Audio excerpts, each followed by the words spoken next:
Ежелгі Спарта Афиныдан несімен ерекшеленді?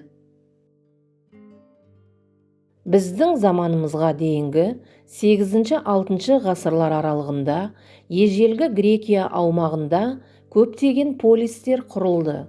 Олардың ішінде Афины мен Спартаның күш-қуаты мол болды. Спарталықтардың ата-бабалары дориліктер болған. Олар Грекияға Балқан түбегінің солтүстігінен қоныс аударып, Лакония өңіріне, Пелопоннес түбіне орналасты. Спарталықтар жергілікті тайпаларды, ахейліктерді бағынышты жұмысшыларға, илоттарға айналдырды. Спарта халқы спарталықтар, периектер және илоттар деген топтарға бөлінді.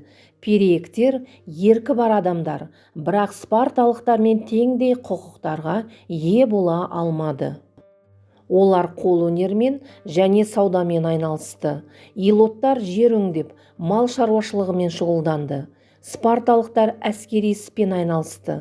Спартада ұлдарды жастайынан әскер ісіне дайындап, оларды қатал тәртіпке және төзімділікке үйретті. Спарталықтардың асқан жауынгерлік табандылықтарының жарқын мысалына Грек-парсы соғысы кезіндегі біздің заманымыздан бұрынғы 480 жылы болған Фермипол шайқасы жатады. Гректер тар Фермипол өткелінде қорғаныс шебін құрып, парсы әскерлерінің шабуылын тежейді.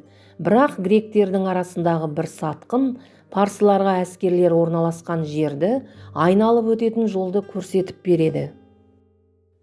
Парсы патшасы Ксеркс Фермопил қорғаушыларының тылына басып кіреді. Спарта патшасы Леонид спарталықтардан басқа әскерлерге кейін шегінуді бұйырады. Парсылар қоршауында қалған 300 спарталық соңғы әскер қалғанша ерлікпен шайқасады. Бұл ерлік тарихқа өзін-өзі құрбан етудің және жауынгерлік борышқа адал болудың жарқын мысалы ретінде енгізілді. Спартада жоғарғы өкімет билігі ретінде халық жиналысы қызмет етті. Алайда шын мәнінде билік ықпалды адамдардың шағын тобының қолында болды. Биліктің мұндай түрі олигархия деп аталды. Спартаны басқару ісінде маңызды рөлді Герусия атқарды. Оның құрамына 60 жастан асқан ер адамдар ғана кірді. Спартадағы беделді алқалы орган эфорлар коллегиясы болды. Эфорлар заңдардың сақталуын қадағалады және қызметтік тұлғалардың іс-әрекеттерін бақылады. Патшалар халық жиналысының және Герусияның шешімдеріне бағынды.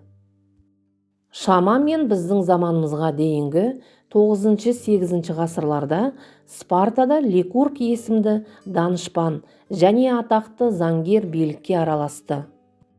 Ликург спарталықтар үшін маңызды заңдар шығарды. Осы заңдармен Спарта халқы бірнеше ғасыр бойы өмір сүрді. Спартада өз ойыңды қысқа әрі нұсқа түрде жеткізу өнері қалыптасты. Мұндай тіл табысу лаконизм деп аталған.